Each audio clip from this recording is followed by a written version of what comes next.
Vamos ver aqui algumas funções estatísticas, dentre elas a conte.num, né, que calcula quantos números há na lista de argumentos ou no intervalo selecionado, a conte.valores, que calcula quantos valores há neste intervalo, e a contar.vazio, né, que serve para calcular as células vazias neste intervalo.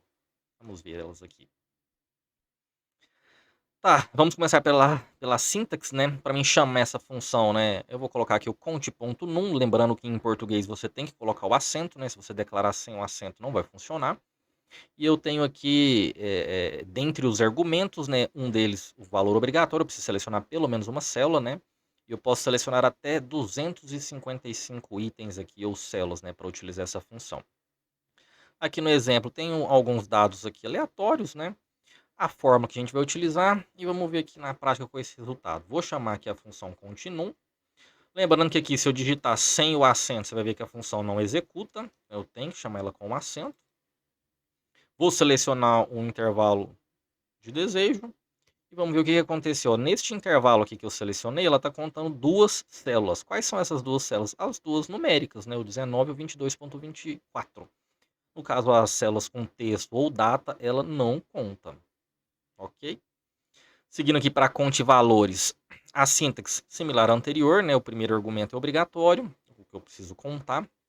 Ele também posso selecionar um intervalo com até 255 argumentos.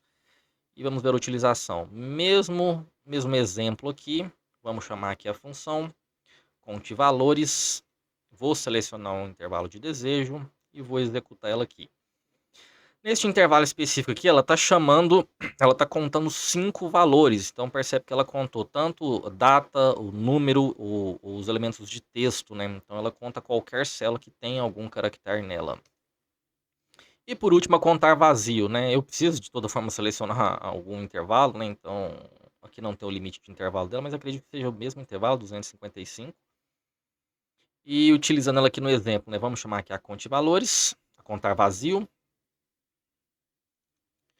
Selecionar um intervalo de desejo aqui. Vamos ver a execução dela e vamos raciocinar. Então aqui ela contou 4 neste intervalo, né? Percebe que nesse intervalo eu tenho data, eu tenho número, eu tenho elemento de texto e eu tenho 4 células vazias, né? Então você vê a execução bem simples aqui, prática dessa função.